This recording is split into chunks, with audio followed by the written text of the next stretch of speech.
नमस्कार, विणास किचनमध्ये स्वागत आहे आपलं. चला आज आपण छोटे पेडवे दाखवले ना, ते तयार करूया मालवणी पद्धतीने. इथे बघा आपण मिरची, लसूण, धने, त्रिफळं, हळद, कांदा आणि खोबरं असं वाटण तयार करून घेतले, चांगलं वाटून घेतले. आता आपण हे जे छोटे पेडवे आहेत ना, ते साफ कसे करायचे ते तुम्हाला मी दाखवते.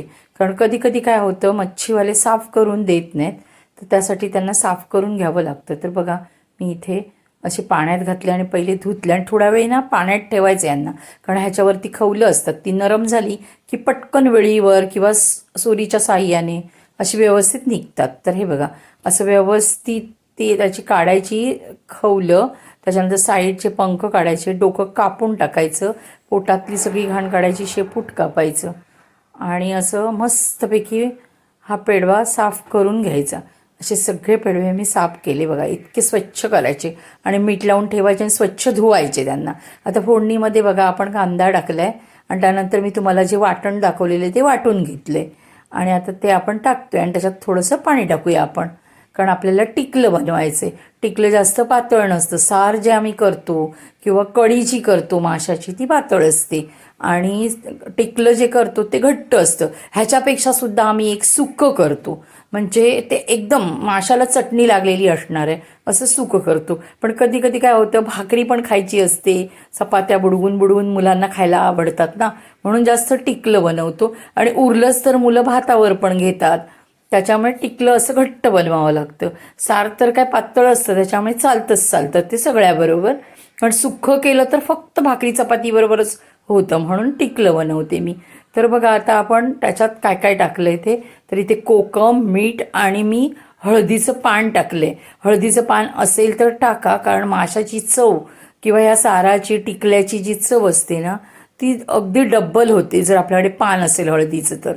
किंवा जेव्हा गावातून पानं वगैरे आणली जातात ना, ती सुकवून ठेवायची आणि जेव्हा असे मासे मिळतात त्याच्यात थोडासा एक तुकडा जरी सुका टाकला ना, तरीसुद्धा अख्खं घर दरवळणार, इतका त्या हळदीच्या पानाचा वास येतो.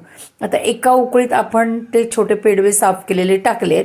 आता दुसऱ्या उकळीवर आपण बंद करायचं, कारण एकदम नाजूक पेडवे असतात ते. बघा त्याचं अंग पण फुटलंय, मी तुम्हाला दाखवते चमच्याने वरती करून. तर लगेचच उकळी आली ना की त्याचं अंग फुटतं.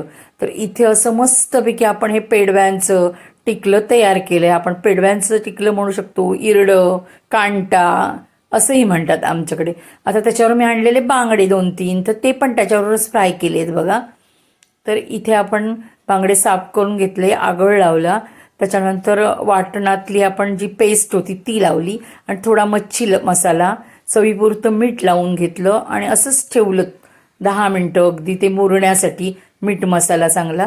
आणि इथे बघा तांदळाचं पीठ, रवा आणि मच्छी मसाला टाकला आहे. आता मॅरिनेट झाले आहेत हे बांगडे. आता ह्याला चांगलं आपण कोटिंग करून घेऊया आणि मग आपण तव्यावर फ्राय करायला घेऊया.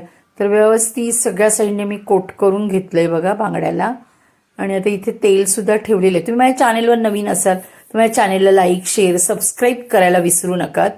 तर आता आपण घेऊया भाजायला यांना.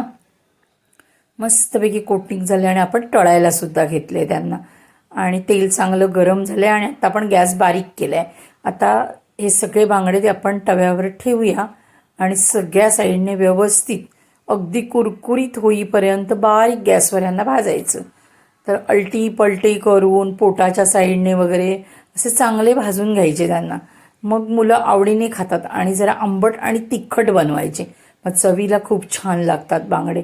आणि बांगडं म्हटलं की कोकणातला अगदी जीव आहे हा, त्याच्यामुळे आमका बांगडो नाही तर जमाचाच नाही अजिबात.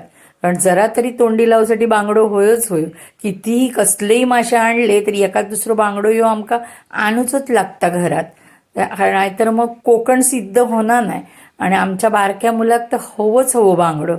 तर हे सर बघा मस्तपैकी मी असे बांगडे फ्राय करून घेतले आहेत आणि आता आपण एका ताटामध्ये घेऊया. तेल वगैरे व्यवस्थित त्याचं आपण नितळून